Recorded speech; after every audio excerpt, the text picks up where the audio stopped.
भारताच्या स्वातंत्र्य लढ्यात हजारो ज्ञात अज्ञात वीरांनी आपले सर्वस्व अर्पण केले. आपण अनेक थोर देशभक्तांना ओळखतो, पण अशीही मोठी संख्या आहे ज्यांनी आपले बलिदान दिले, पण ते प्रसिद्धीपासून दूरच राहिले. अशाच गुमनाम नायकापैकी एक म्हणजे वासुदेव बळवंत फडके.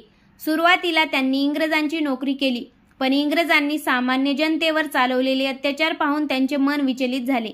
याच कारणामुळे त्यांनी नोकरी सोडून स्वातंत्र्याच्या लढ्याची सुरुवात केली आणि इंग्रजी सत्तेला हादरवून टाकले. वासुदेव बळवंत फडके यांचा जन्म 4 नोव्हेंबर 1845 रोजी महाराष्ट्रातील शिरडोन येथे झाला होता. त्यांच्या वडिलांचे नाव बळवंत आणि आईचे नाव सरस्वतीबाई होते. त्यांचे कुटुंब संपन्न होते आणि त्यांचे बालपण कल्याण येथे गेले.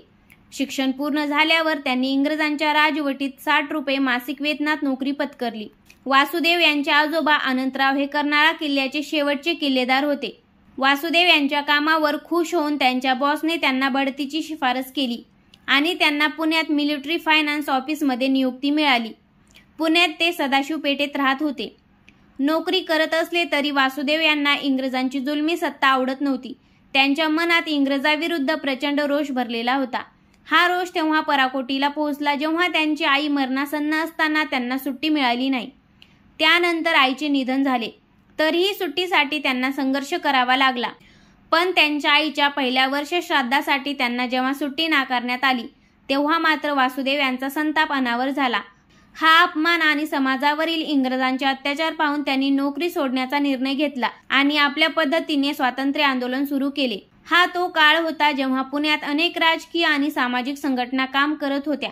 सार्वजनिक सभांमधून इंग्रजांच्या अत्याचारावर चर्चा सुरू झाली होती.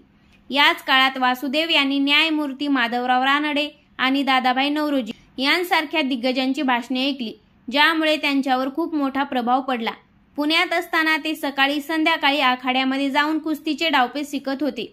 याच आखाड्यात महाराष्ट्राचे थोर समाजसुधारक ज्योतिबा फुले हे देखील येत असत. वासुदेव यांची व्यायामशाळा जंगलातील एका मंदिराच्या आवारात होती, जिथे शस्त्रास्त्राचा सरावही केला जाई. वासुदेव यांच्या जीवनात लहुजी राघोजी साळवे यांचे आगमन झाले. साळवे यांनी त्यांच्या देशभक्तीच्या भावनेला आणखी चालना दिली. साळवे हे आपल्या शिष्यांना शस्त्रास्त्राचे प्रशिक्षण देत असत आणि बाळ गंगाधर टिळक आणि ज्योतिबा फुले हे देखील त्यांच्या शिष्यामध्ये सामील होते. 1870 ते 1878 या काळात दख्खन प्रदेशात भीषण दुष्काळ पडला. यामुळे शेतकरी त्रस्त झाले होते आणि त्यात इंग्रज त्यांचे शोषण करत होते. यामुळे वासुदेव फडके यांचे मन पूर्णपणे विचलित झाले आणि त्यांनी इंग्रजांची सत्ता उलथून टाकण्याचा विचार सुरू केला. वासुदेव फडके यांनी शांतपणे पुणे आणि आजूबाजूच्या भागातील रामोशी, कोळी, भिल्ल आणि धनगर यासह सर्व भटक्या जमातींना एकत्र आणण्यास सुरुवात केली आणि ते यात मोठ्या प्रमाणात यशस्वी झाले. त्यांनी एक सेना तयार केली, ज्यात सुमारे 300 लोक इंग्रजांच्या अत्याचाराविरुद्ध लढण्यासाठी तयार झाले. या सेनेच्या मदतीने त्यांनी इंग्रजाविरुद्ध मोर्चा उघडला. आंदोलनाला निधी मिळावा यासाठी त्यांनी इंग्रजांच्या आणि सावकारांच्या तिजोऱ्या लुटल्या. काही दिवसासाठी वासुदेव फडके यांच्या या सेनेने पुणे शहराचा काही भाग आपल्या नियंत्रणात घेतला होता, ज्यामुळे त्यांची प्रसिद्धी दूरवर पसरली. महाराष्ट्रातील किमान 7 जिल्ह्यापर्यंत त्यांच्या सेनेचा प्रभाव पोहोचला होता. मे 1879 मध्ये एका सरकारी इमारतीत इंग्रज अधिकारी वासुदेव फडके यांच्या सेनेवर नियंत्रण मिळवण्यासाठी बैठक घेत असताना फडके आपल्या साथीदारासह तिथे पोहोचले आणि त्यांनी इंग्रज अधिकाऱ्यावर हल्ला करून इमारतीला आग लावली.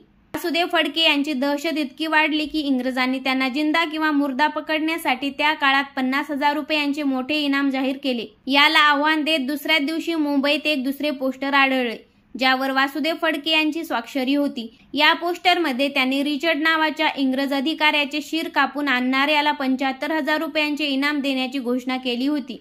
यामुळे इंग्रज सरकारमध्ये फडके यांची दहशत आणखी वाढली आणि पोलिसांनी त्यांचा कसून शोध सुरू केला. अखेरीस एका देशद्रोहीने इंग्रजांना माहिती पुरवल्यामुळे 20 जुलै 1879 रोजी वासुदेव फडके यांना अटक करण्यात आली.